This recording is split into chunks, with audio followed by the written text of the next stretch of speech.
Dasar dan fungsi pendidikan nasional. Dasar-dasar pendidikan nasional, dasar ideal yaitu Pancasila dasar konstitusional yaitu UUD 1945 dasar operasional. Fungsi pendidikan nasional. 1. Alat membangun pribadi, pengembangan warga negara, pengembangan kebudayaan, dan pengembangan bangsa Indonesia.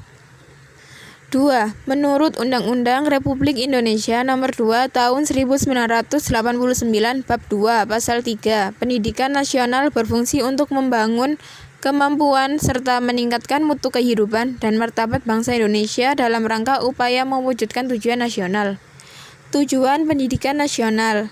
Tujuan pendidikan nasional. Tujuan sistem pendidikan nasional berfungsi memberikan arah pada semua kegiatan pendidikan dalam satuan-satuan pendidikan yang ada. Tujuan pendidikan nasional membangun kualitas manusia yang bertakwa kepada Tuhan Yang Maha Esa dan selalu dapat meningkatkan kebudayaan dengannya.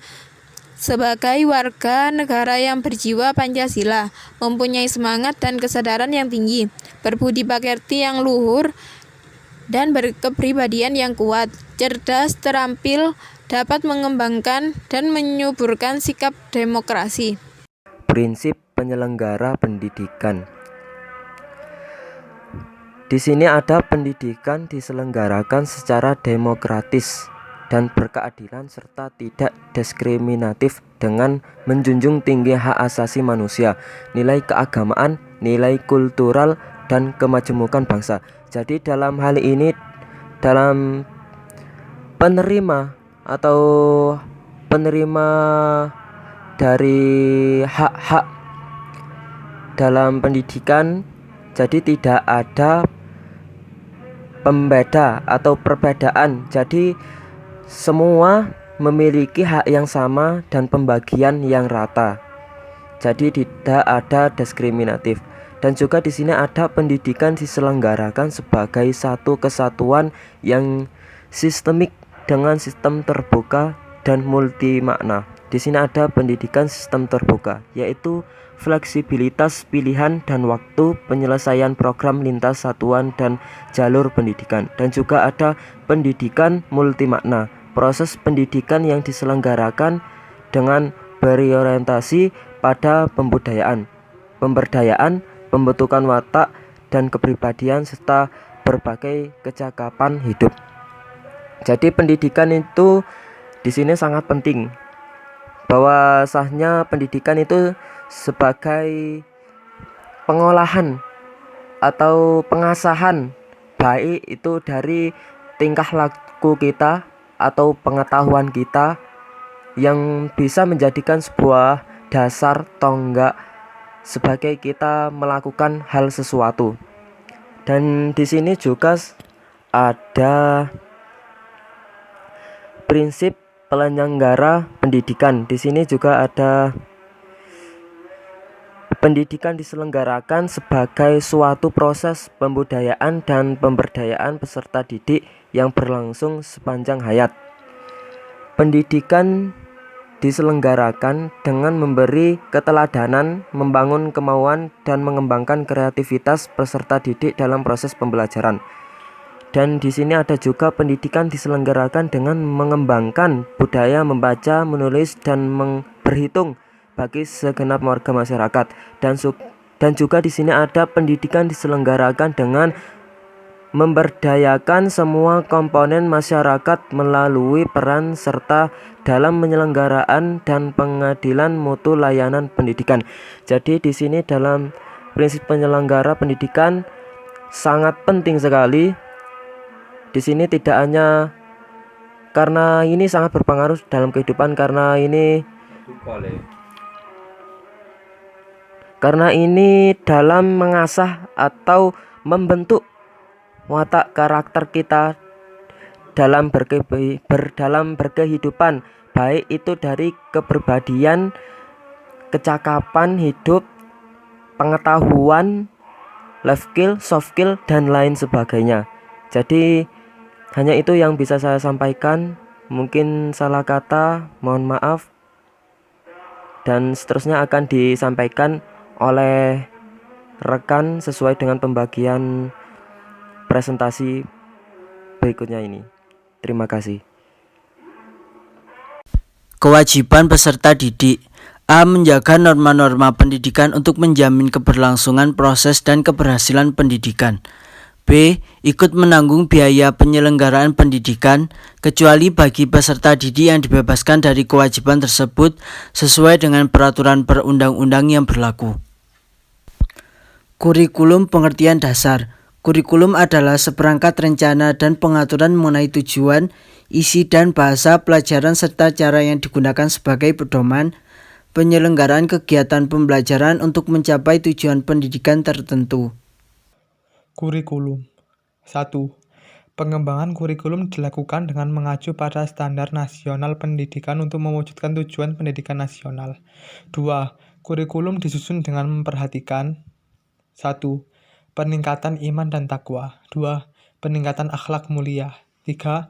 Peningkatan potensi, kecerdasan, dan minat peserta didik. 4. Keragaman potensi daerah dan lingkungan. 5. Tuntutan pembangunan daerah dan nasional.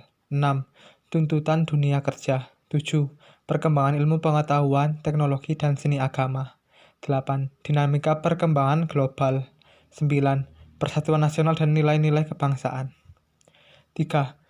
Kurikulum pada semua jenjang dan jenis pendidikan dikembangkan dengan prinsip diversifikasi, sesuai dengan satuan pendidikan, potensi daerah, dan peserta didik. Pengembangan kurikulum secara berdiversifikasi dimaksudkan untuk memungkinkan penyesuaian program dan kekhasan potensi yang ada di daerah. Muatan wajib kurikulum pendidikan dasar dan menengah. 1.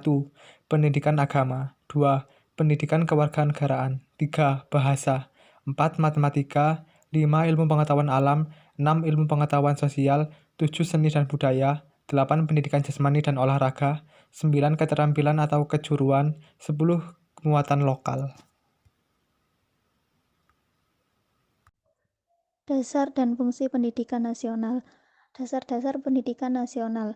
Dasar ideal yaitu Pancasila, dasar konstitusional yaitu UUD 1945, dasar operasional. Fungsi pendidikan nasional sebagai berikut.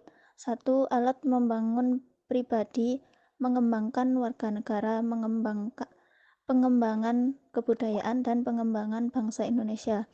Yang kedua, menurut Undang-Undang RI Nomor 2 Tahun 1989 Bab 2 Pasal 3, pendidikan nasional berfungsi untuk mengembangkan kemampuan serta meningkatkan mutu kehidupan dan martabat bangsa Indonesia dalam rangka upaya mewujudkan tujuan nasional.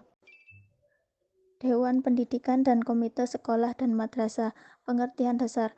Komite sekolah atau madrasah adalah lembaga mandiri yang beranggotakan orang tua atau wali peserta didik, komunitas sekolah, serta tokoh masyarakat yang peduli pendidikan.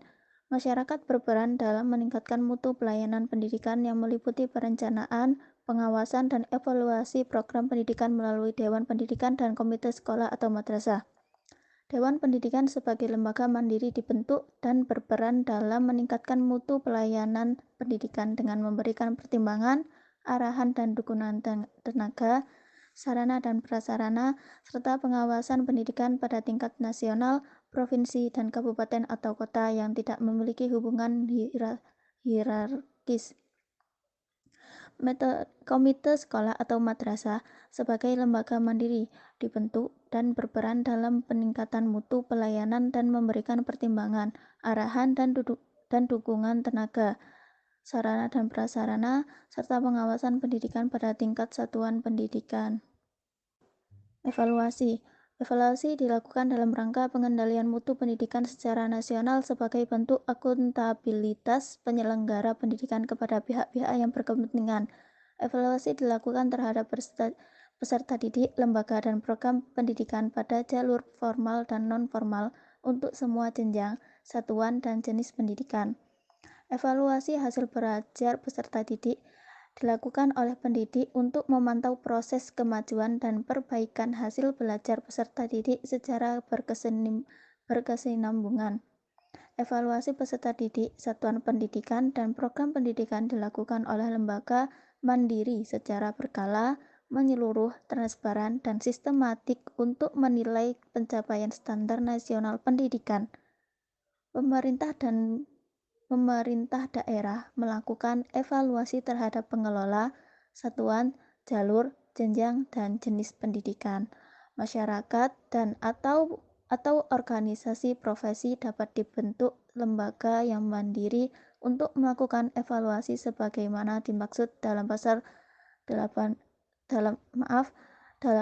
58.